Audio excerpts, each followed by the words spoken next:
And this episode is brought to you by Dye Real Estate and Land Company. They are the real estate agents based in Northwest Ohio that are the go-to company for people who enjoy the rural lifestyle and are looking to buy and sell some property. The whole team is amazing. I've used them in the past. I'm partial to Jaylene myself for obvious reasons, but they're all there for you whenever you need them. If you're in the market, just drop them a line at info@dyerealestate.com. That's info@dyerealestate.com. And don't forget to tell them Support Your Local Podcast sent you. He stuck his finger in the end of your what?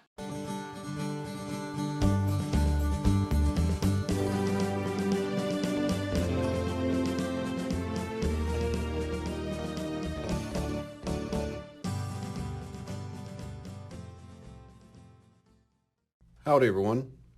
Pull up a chair, kick up your boots, and take a sip on a nice cold Sarsaparilla. Sarsaparilla. What? Well, I would write it down, but I don't figure you could read it. Sody pop. It's Support Your Local Podcast, the show where we take a look at the 1969 Western comedy classic, Support Your Local Sheriff, one chapter at a time.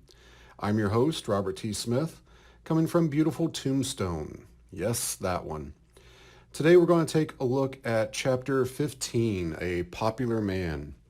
We are rocking and rolling and heading towards the end of our movie. We've had our big shootout in our previous chapter. Let's see how we're going to wrap up.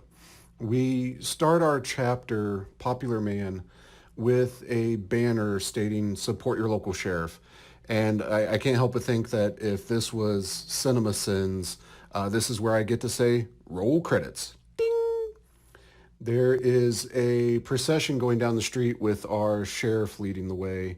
And it's amazing to see the fair weather fans coming out in droves to help our sheriff when just a few minutes ago in movie time, they voted to leave him to his doom. They literally were not willing to help him and were wanting to let him die at the hands of the Danbys.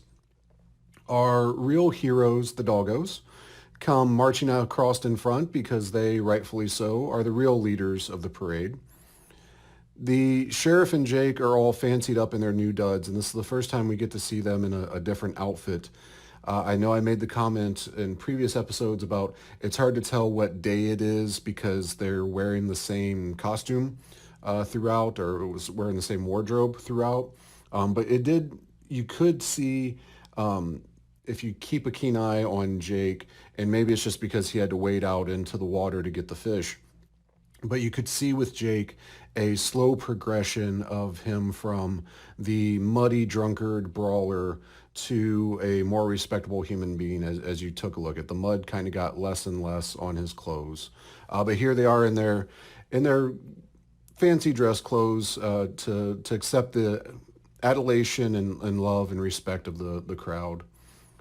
They stop outside their office, and the mayor and councilmen are smiling ear to ear. I'm curious as where we left the group off. They were having let's say a closed door meeting at Madame Orr's and swore to hold someone responsible for the destruction of the building. So what conversation happened in the interim that changed their tune? Did the sheriff recreate his washer trick? Because that worked last time to get them back in line, or was the mayor's promise to Madame Orr just another empty campaign promise from the mayor? The mayor tells the sheriff that they're thinking about sending a delegation to Washington to make the Colorado Territory a state, with Jason as the head of the delegation. Jason politely reminds the group of his going to Australia when he's interrupted by a unruly group throwing firecrackers at a horse that, spoilers, it's Prudy riding. And I have some questions. First, if there's a parade going on celebrating the sheriff, why isn't Prudy there? Forget the mayor and the council not being there. Like I said before, they have flipped and flopped back and forth with their admiration and loyalty to the sheriff. But why not Prudy? She's been the sheriff's sweetie for the majority of this movie. She is even killed to protect the man. And in fact, that leads me to a sidebar. Can we talk for a minute about that? Are there any charges that can come from that? Whenever there's one of these showdowns in a Western, sometimes the people are deputized. Think Jake is a perfect example. So you can assume that the shooting is a defense type thing and it can be talked away, but we never see Prudy getting deputized and she's never wearing a badge. Perhaps that happened in the interim between the sheriff and them leaving the office and the sheriff handing Prudy a gun to go into the courthouse. I'm not sure. But otherwise, she's in essence just a civilian helping out the sheriff.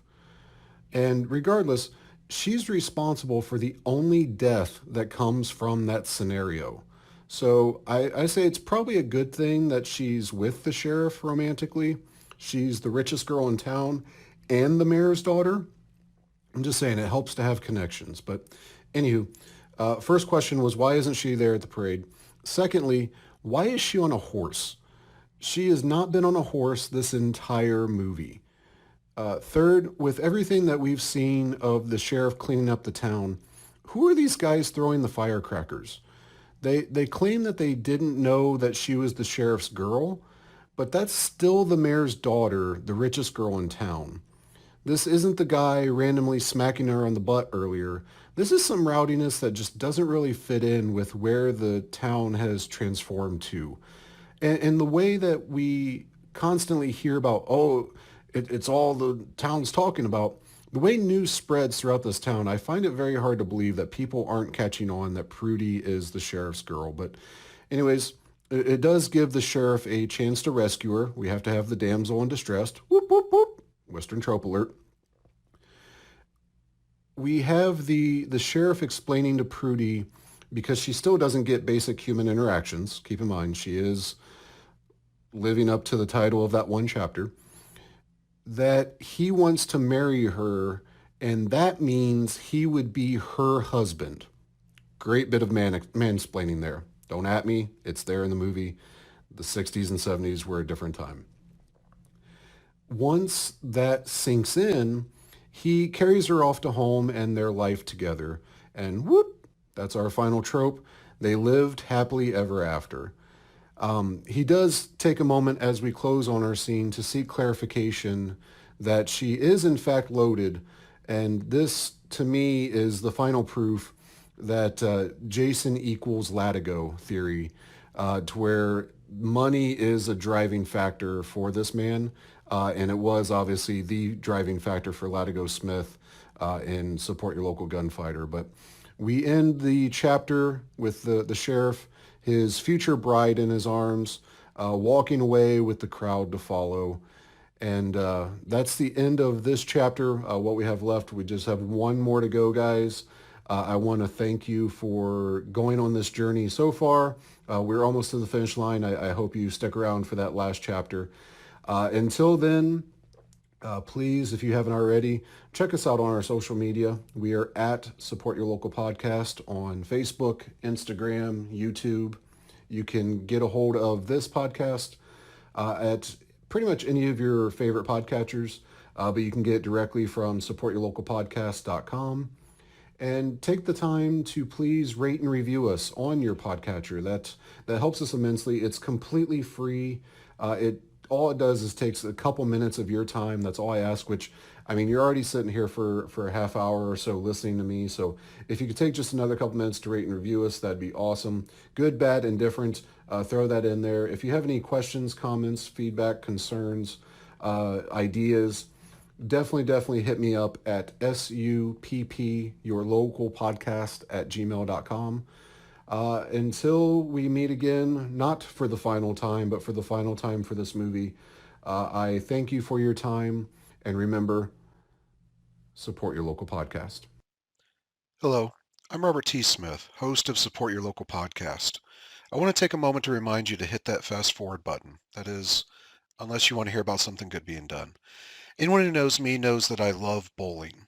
In 2016, I founded the Smith Family Bowling Scholarship Foundation, intended to honor my father's hard work and dedication to community service and award scholarships to youth bowlers throughout the nation. To date, we've awarded well over $15,000 in scholarships. If you are a bowler, know a bowler, have ever seen a bowler, or heard about anyone who has ever seen a video of a bowler, I'd love for you to help promote the SFBSF and its mission. Please go to sfbsf.com and see what we're all about. While you're there, please consider hitting that donate button and helping us make a brighter future for our youth. Again, that's sfbsf.com. Thank you for your time.